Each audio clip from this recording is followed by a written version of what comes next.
Hizi rangi nimeshika hapa, zote ni blue, zote ni shades of blue, na unaweza kuvaa kwenye nguo kama hii nilovaa mimi hapa.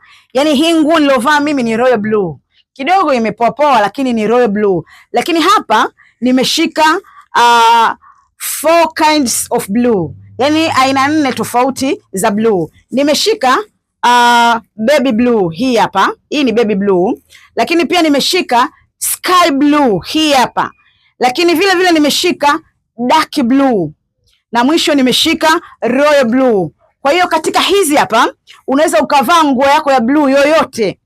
Yani kuna watu wamekremisha maisha, yani anataka, let's say amevaa nguo hii, anataka exactly fascinator ama pochi yake iwe same color, yani isipishane hata kidogo. Hayo mambo yashapitwa na wakati jamani.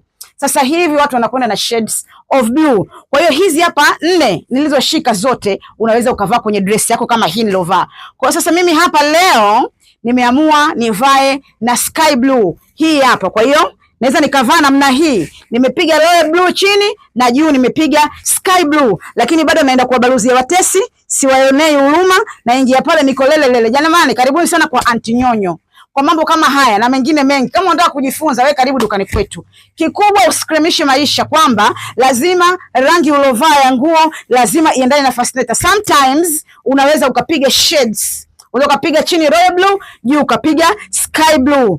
Karibu sana kwa Aunty Nyonyo. Huku tuna mambo mengi sana. Ukiacha kukuuzia, tunakupa elimu ambayo imenyooka kama roller baby. Okay, bye.